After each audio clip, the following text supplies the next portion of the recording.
नमस्कार दोस्तों, स्वागत है आप सभी का हमारे अपने YouTube चैनल फ्यूचर गोल्स में।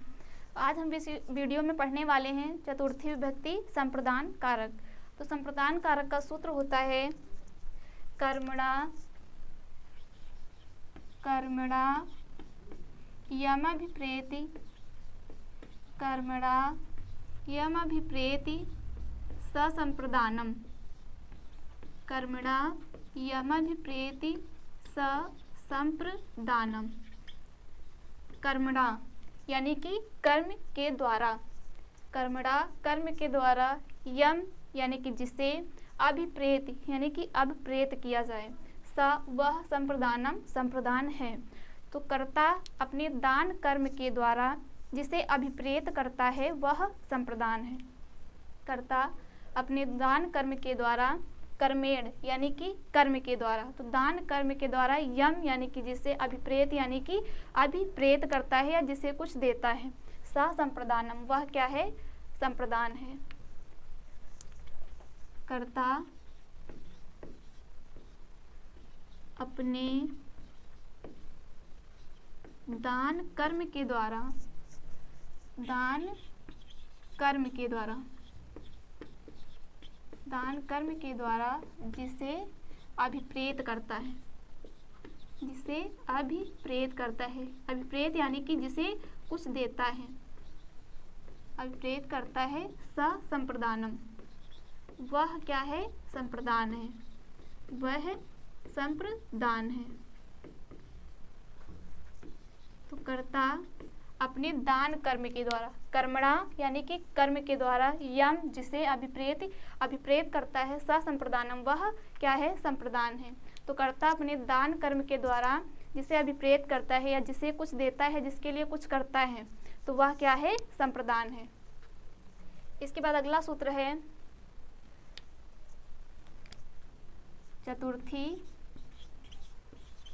चतुर्थी संप्रदाने,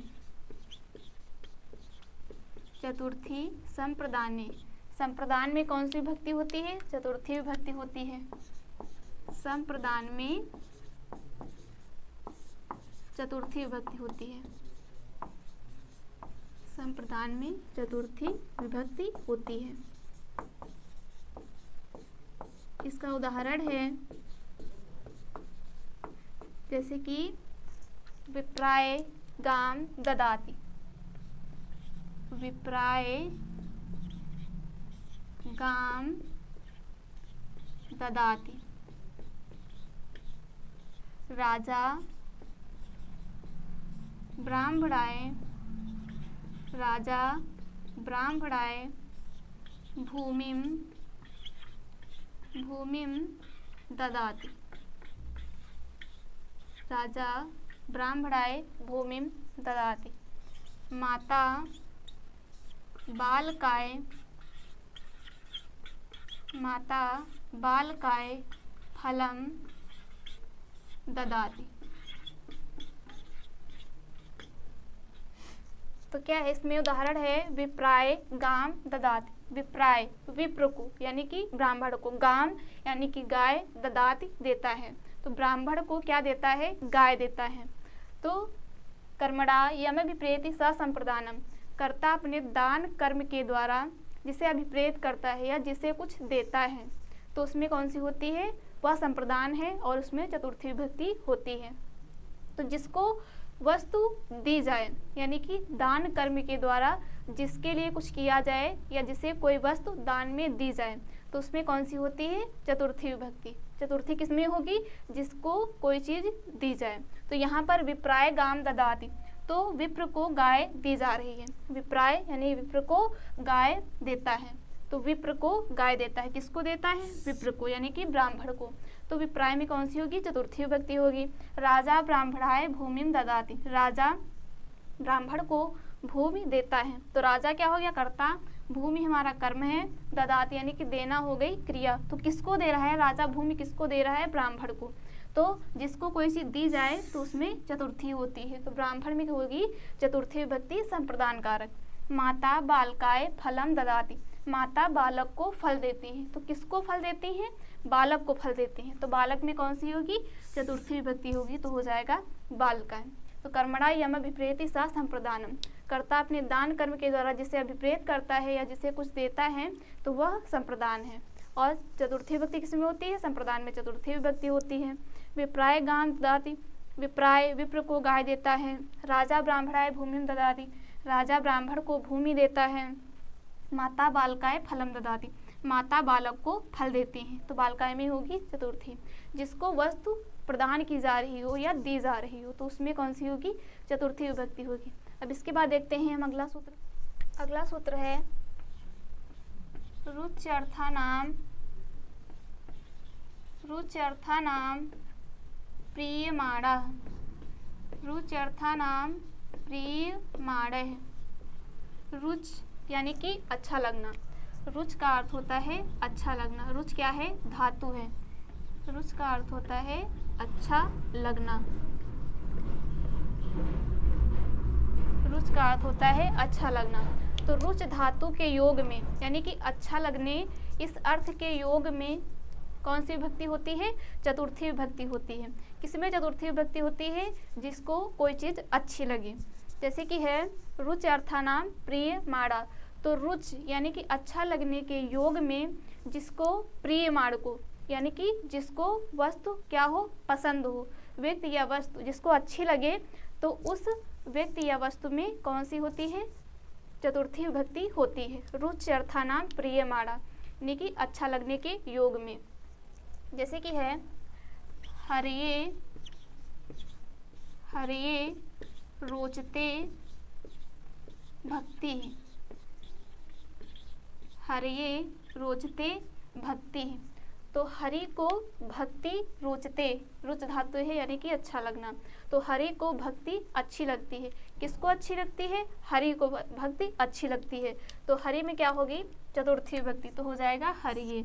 हरिये रोचते भक्ति, हरि को भक्ति अच्छी लगती है। तो अच्छा लगने के योग में जिसको अच्छा लगे, प्रियमाण यानी कि जिसको अच्छा लगे या जिसको पसंद हो, तो उसमें यानी कि कर्ता में कौन सी होती है? चतुर्थी विभक्ति होती है। रुच अर्थ के योग में जिसको वस्तु पसंद हो तो उसमें कौन सी होगी? चतुर्थी विभक्ति होगी, यानी कि कर्ता में चतुर्थी विभक्ति होती है। हरिये रोचते भक्ति, हरि को भक्ति अच्छी लगती है। तो किसको अच्छी लगती है? हरि को अच्छी लगती है। तो हरि में कौन सी होगी? चतुर्थी विभक्ति होगी। इसके बाद है रमेशाय, रमेशाय दुग्धम रोचते, रमेशाय दुग्धम रोचते। रमेश को दूध अच्छा लगता है। तो किसको अच्छा लगता है? रमेश को अच्छा लगता है। जिसको अच्छा लगे उसमें कौन सी होगी? चतुर्थी होगी। तो रमेशाय, रमेश को दूध अच्छा लगता है। तो रमेशाय में कौन सी होगी? चतुर्थी विभक्ति होगी। इसके बाद अगला उदाहरण है मह्यम, मह्यम मोदकम रोचते, मह्यम मोदकम रोचते। मह्यम यानी कि मुझे, मोदक यानी कि लड्डू, रोचते अच्छे लगते हैं या पसंद है। मुझे लड्डू पसंद है या मुझे लड्डू अच्छे लगते हैं। तो मह्यम किसे अच्छे लगते हैं? मुझे अच्छे लगते हैं। तो मह्यम मुझे में कौन सी होगी? चतुर्थी विभक्ति, तो हो जाएगा मह्यम। रुच अर्थानाम प्रियमाणा, रुच यानी कि अच्छा लगने के योग में कर्ता में चतुर्थी विभक्ति का प्रयोग होता है। कर्ता यानी कि जिसको वह वस्तु या वह चीज़ पसंद हो तो उसमें कौन सी होगी? चतुर्थी विभक्ति होगी। जैसे कि है हरिये रोचते भक्ति, हरि को भक्ति अच्छी लगती है। तो किसको अच्छी लगती है? हरि को। तो हरि पे कौन सी होगी? चतुर्थी, तो हो जाएगा हरिये। फिर है रमेशाय दुग्धम रोचते, रमेश को दूध अच्छा लगता है। तो किसको अच्छा लगता है? रमेश को। तो रमेश में कौन सी होगी? चतुर्थी होगी। मह्यम मोदकम रोचते, मुझे मोदक यानी कि लड्डू रोचते पसंद है या अच्छे लगते हैं। तो मुझे लड्डू पसंद है। तो किसे पसंद है या किसे अच्छे लगते हैं? तो मुझे। तो मह्यम में कौन सी होगी? चतुर्थी विभक्ति सप्रदान कारक। इसके बाद देखते हैं अगला सूत्र। अगला सूत्र है क्रुद्ध द्रोह ईर्ष्या, क्रुद्ध द्रोह ईर्ष्या असूया नाम, ईर्ष्या असूया नाम, असूया नाम यम प्रतिकोपः, यम प्रतिकोपः। क्रोध, द्रोह, ईर्ष्या, असूया नाम यम प्रतिकोपः। क्रोध यानी कि क्रोध करना, द्रोह करना, ईर्ष्या करना, असूय यानी कि जलन करना। तो इन शब्दों के योग में, इन धातुओं के योग में यम प्रतिकोपः जिसके प्रति क्रोध किया जाए उसमें कौन सी होती है? चतुर्थी विभक्ति होती है। क्रोध, क्रोध यानी कि क्रोध करना, क्रोध यानी कि क्रोध करना। उसके बाद है द्रोह, द्रोह धातु है, क्रोध धातु है, ईर्ष और असूय क्या है? धातुएं हैं। द्रोह यानी कि द्रोह करना, द्रोह करना। ईर्ष, ईर्ष्या करना, ईर्ष क्या अर्थ है? ईर्ष्या करना। असूय अर्थात जलन करना, असूय अर्थात जलन करना। तो इन धातुओं के योग में यम प्रतिकोपः जिसके प्रति क्रोध किया जाए उसमें कौन सी विभक्ति होती है? चतुर्थी विभक्ति संप्रदान कारक होता है। तो क्रोध, द्रोह, ईर्ष्या, असूया नाम यम प्रतिकोपः। क्रोध, द्रोह, ईर्ष्या और असूय इन धातुओं के योग में यम प्रतिकोपः जिसके प्रति क्रोध किया जाए उसकी संप्रदान संज्ञा होकर चतुर्थी विभक्ति होती है। जिसके प्रति क्रोध किया जाए उसमें कौन सी होगी? चतुर्थी विभक्ति होगी। जैसे कि इसका उदाहरण है पिता पुत्राय क्रुध्यति, पिता पुत्राय क्रुध्यति। पिता पुत्र पर क्रोध करता है।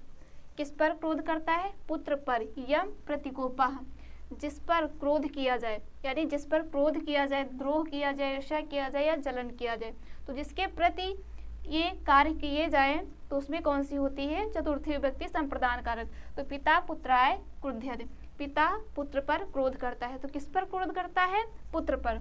तो पुत्राय में कौन सी होगी? चतुर्थी विभक्ति संप्रदान कारक, चतुर्थी विभक्ति। इसके बाद अगला उदाहरण है कंसः कृष्णाय, कंसः कृष्णाय द्रुह्यन्ति। कंस कृष्ण से द्रोह करता है, कंस कृष्ण के प्रति द्रोह करता है। तो किससे द्रोह करता है? कृष्ण से। तो कृष्ण में कौन सी होगी? चतुर्थी विभक्ति हो जाएगी कृष्णाय। कंसः कृष्णाय द्रुह्यन्ति। कंस कृष्ण के प्रति द्रोह करता है या कंस कृष्ण पर द्रोह करता है। तो जिस पर प्रतिकोपः यानी कि जिसके प्रति कोप किया जाए उसमें कौन सी होती है? चतुर्थी विभक्ति होती है। उसके बाद अगला है दुष्टाः, दुष्टाः सज्जनाय ईर्ष्यति, दुष्टाः सज्जनाय ईर्ष्यति। दुष्ट सज्जनों से ईर्ष्या करते हैं, दुष्ट सज्जनों से क्या करते हैं? ईर्ष्या करते हैं। तो किससे करते हैं? सज्जनों से। तो सज्जनाय में कौन सी हो जाएगी? चतुर्थी विभक्ति हो जाएगी। क्रोध, द्रोह, ईर्ष्या, असूया नाम यम प्रतिकोपः। क्रोध क्रोध करना, द्रोह द्रोह करना, ईर्ष्या करना, असूय जलन करना। इन धातुओं के योग में यम प्रतिकोपः जिसके प्रति कोप किया जाए या जिसके प्रति क्रोधित हुआ जाए तो उसमें कौन सी होती है? चतुर्थी विभक्ति होती है। जैसे कि पिता पुत्राय क्रुध्यति, पिता पुत्र पर क्रोध करता है या क्रोधित होता है। तो किस पर होता है? पुत्र पर। तो पुत्राय, पुत्राय में कौन सी हो जाएगी? चतुर्थी विभक्ति। कंसः कृष्णाय द्रुह्यन्ति, कंस कृष्ण के प्रति द्रोह करता है। तो किसके प्रति करता है? कृष्ण के प्रति। तो कृष्ण में कौन सी हो जाएगी? चतुर्थी। तो हो जाएगा कृष्णाय। दुष्टाः सज्जनाय ईर्ष्यति, दुष्ट सज्जनों से ईर्ष्या करते हैं। तो सज्जनाय किससे करते हैं? सज्जनों से। तो सज्जनाय में हो जाएगी चतुर्थी विभक्ति संप्रदान कारक। इसके बाद अगला सूत्र है,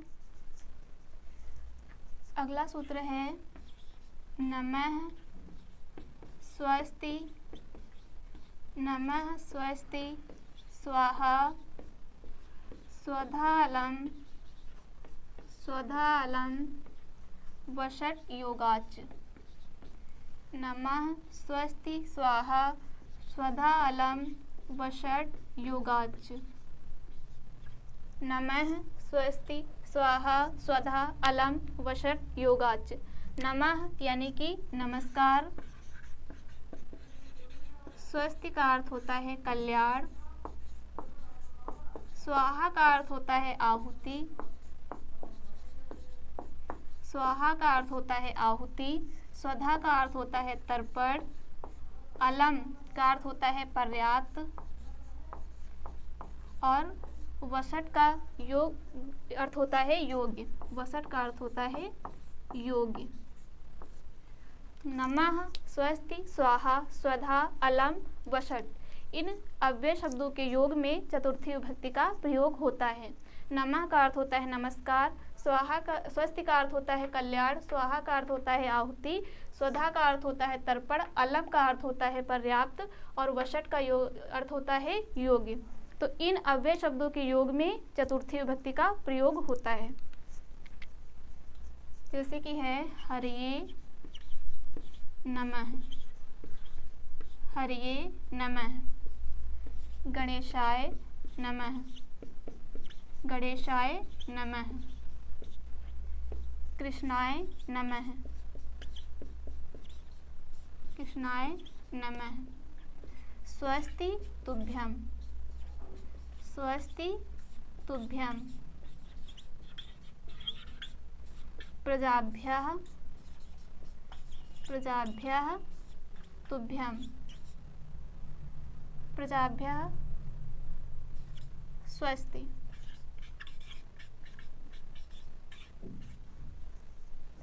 उसके बाद है स्वाहा, इंद्राय स्वाहा, स्वधा, स्वधा का अर्थ होता है तर्पण, पितृभ्यः, पितृभ्यः स्वधा। इसके बाद है अलम, तो अलम का अर्थ होता है पर्याप्त, दैतेभ्यः,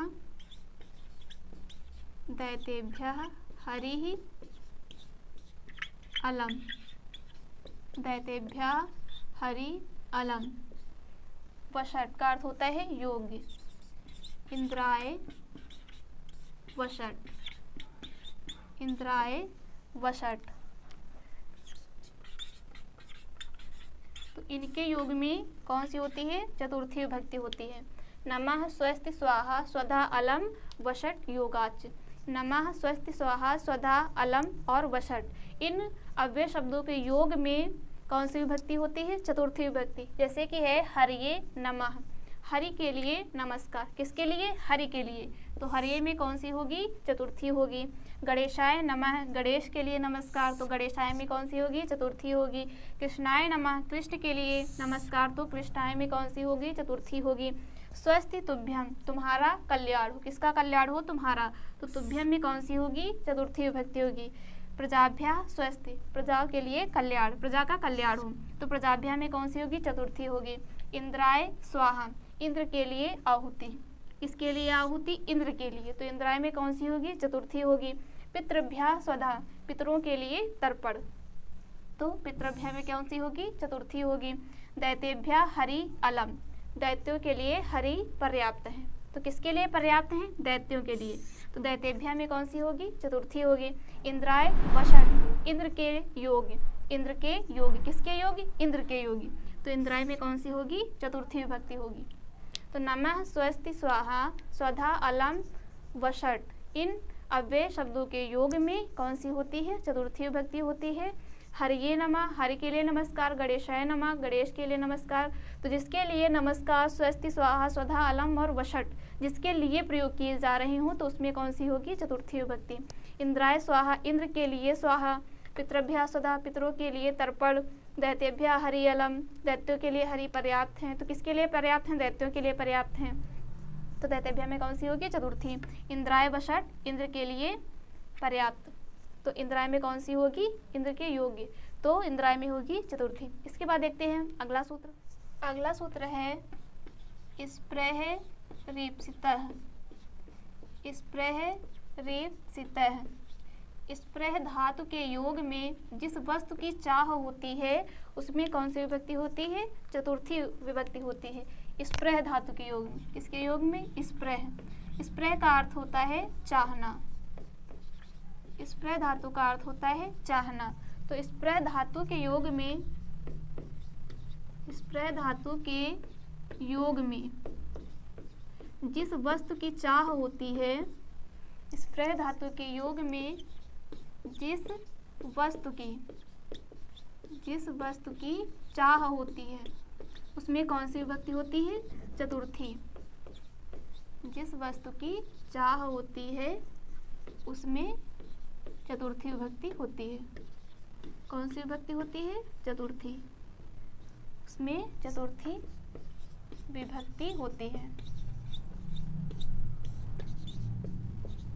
तो स्प्रह का अर्थ होता है चाहना। स्प्रह का अर्थ होता है चाहना। स्प्रह क्या है? धातु है। तो स्प्रह धातु का अर्थ होता है चाहना। स्प्रह रेपसिता। तो स्प्रह धातु के योग में जिस वस्तु की चाह होती है उस वस्तु में कौन सी विभक्ति होती है? चतुर्थी विभक्ति होती है। जैसे कि उदाहरण है, रमा पुष्पेभ्यः, रमा पुष्पेभ्यः स्पृहयति। रमा पुष्पेभ्यः स्पृहयति। तो रमा पुष्पेभ्यः यानी कि पुष्पों को, स्पृहयति चाहती है। किसको चाहती है? पुष्पों को चाहती है। तो पुष्पेभ्यः में कौन सी होगी? चतुर्थी विभक्ति। जिस वस्तु की चाह होती है उस वस्तु में कौन सी विभक्ति होती है? चतुर्थी विभक्ति। तो रमा किसको चाहती है? फूलों को चाहती है, पुष्पों को चाहती है। तो फूलों में कौन सी होगी? चतुर्थी विभक्ति। तो हो जाएगा पुष्पेभ्यः। उसी प्रकार अगला है उदाहरण, बालिकाः, बालिकाः फलेभ्यः स्पृहयन्ति। बालिकाः फलेभ्यः स्पृहयन्ति। बालिका यानी कि लड़कियां, फलेभ्यः फलों को, स्पृहयन्ति चाहती हैं। किसको चाहती हैं? फलों को चाहती है। जिस वस्तु की चाह होती है उसमें कौन सी होती है? चतुर्थी विभक्ति होती है स्प्रह धातु के योग में। तो ये चतुर्थी विभक्ति में हमने कौन कौन से सूत्र पढ़े? कर्मणा यम विप्रेति सा संप्रदानम। तो कर्ता अपने दान कर्म के द्वारा जिसे अभिप्रेत करता है वह संप्रदान है। कर्मणा यम विप्रेति सा संप्रदानम। उसके बाद आता है संप्रदान चतुर्थी। तो चतुर्थी विभक्ति में कौन सी, यानी कि संप्रदान में कौन सी विभक्ति होती है? चतुर्थी विभक्ति होती है। रुच्यर्थानाम प्रियमाणा। रुच का अर्थ होता है अच्छा लगना। तो रुच यानी कि अच्छा लगने के योग में जिसको वस्तु अच्छी लगे उसमें कौन सी विभक्ति होती है? चतुर्थी विभक्ति होती है। यानी कि कर्ता में चतुर्थी विभक्ति होती है। नमः स्वस्ति स्वाहा स्वधा अलम वषट योगाच। नमः स्वस्ति स्वाहा स्वधा अलम और वषट, इन अव्यय शब्दों के योग में चतुर्थी विभक्ति का प्रयोग किया जाता है। इसके अलावा हमने पढ़ा स्प्रह रेपसिता। स्प्रह यानी कि चाहना। तो इन शब्द यानी चाहना, जिस वस्तु की चाह होती है उसमें कौन सी होती है? चतुर्थी विभक्ति का प्रयोग किया जाता है। इसके अलावा एक सूत्र है, क्रुद्ध द्रोह ईर्ष्या असूय अर्थानाम यम प्रतिकोपा। प्रतिकोपा, क्रुद्ध यानी कि क्रोध करना, द्रोह द्रोह करना, ईर्ष्या करना, असूय का अर्थ होता है जलन करना। तो इन धातुओं के योग में जिसके प्रति कुपित हुआ जाए या क्रोधित हुआ जाए उसमें कौन सी होती है? चतुर्थी विभक्ति। तो आशा करती हूँ कि आप लोगों को ये कारक विभक्ति समझ में आई होगी। तो यदि आप लोगों को ये वीडियो अच्छा लगा हो तो प्लीज़ वीडियो को लाइक करें, ज़्यादा से ज़्यादा सब्सक्राइब करें, चैनल को अधिक से अधिक सब्सक्राइब करें और ज़्यादा से ज़्यादा शेयर करें। धन्यवाद।